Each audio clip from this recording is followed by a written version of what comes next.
Hey everybody, morning, welcome back to Patchogue Firearm Restorations. Today I'm going over an update on a really fun project I've been working on for the last couple weeks. Ranger 5000 double barrel 12 gauge shotgun. These were made by Sears Roebuck Company back in the 50s and the 60s. They were typically sold under the Redhead brand.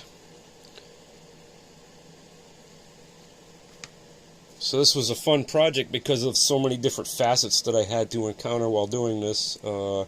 This gun came to me in working condition, but missing a part and badly needing refurbishment. The barrel had been sanded down to the white metal where there was some rust. Folks, don't ever take sandpaper to a gun barrel. If there is brown rust on your barrel, there are recovery methods. We can convert the brown rust back into black rust and buff it out and retain, in most cases, like 99% of the original factory finish. So whatever you do, don't scuff the bluing. The other thing that was interesting was this gun had a color case hardened receiver, and it had a case hardened trigger guard, but the trigger guard was badly rusted and needing refurbishment.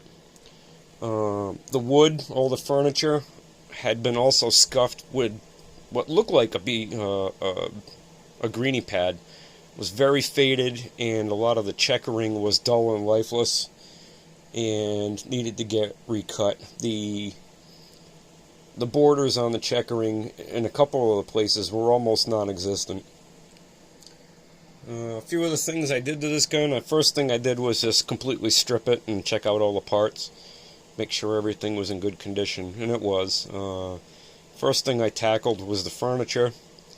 Used some of the orange wood stripper, the finish stripper. After a couple coats, everything came off.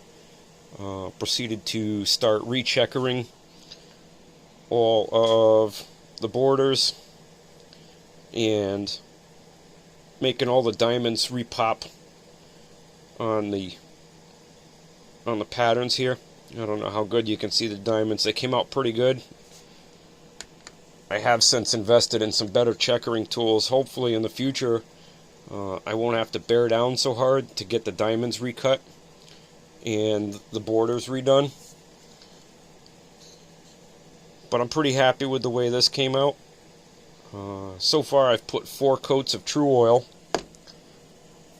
on the furniture, and I think it's pretty much ready. I think maybe one more coat and a good buffing, and then leave it for a week to dry so we could handle it properly. We'll be in good shape. The butt I just cleaned up basically with a little bit of soap and water and got all the mung out of the holes, and then just polished up the black part with some 400 grit just to make it pop a little bit.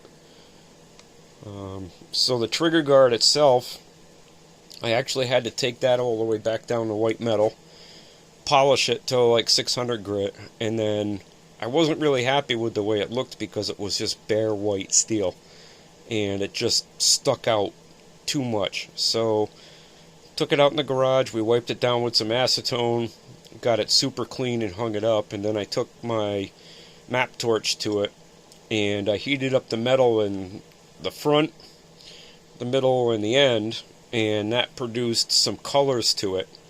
Let it cool, and then we re-lacquered the trigger guard to preserve those colors and preserve the finish that we had put in it.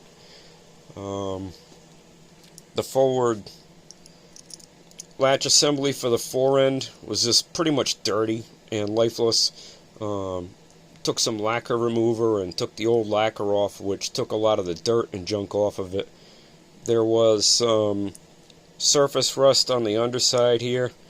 Took care of that. Took the latch and the cocking assembly out. Cleaned that up, relubricated that, and then reassembled it. Took the spring and the latch out and cleaned all that up because there was like a pile of dirt and hair and stuff underneath there. So this is all ready to go back together. So been a fun project, a lot of different facets with the with lacquering the parts, heating parts up to get them the color, checkering, redoing the borders, and making the finish on this thing look really good. I'm really excited to get the project wrapped up and get this gun reassembled, probably in about a week now.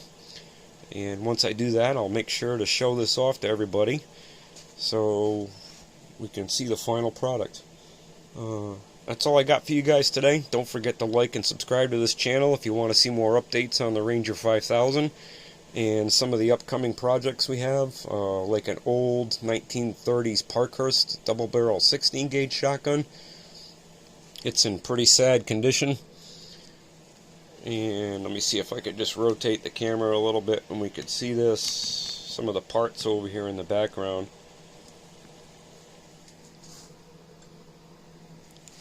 You could see this thing's absolutely filthy, and every part on this gun's going to need to get touched. It took me about 2 days to get this all disassembled, but this is going to be the next fun project. Alright everybody, thanks, have a great day, and thanks for watching.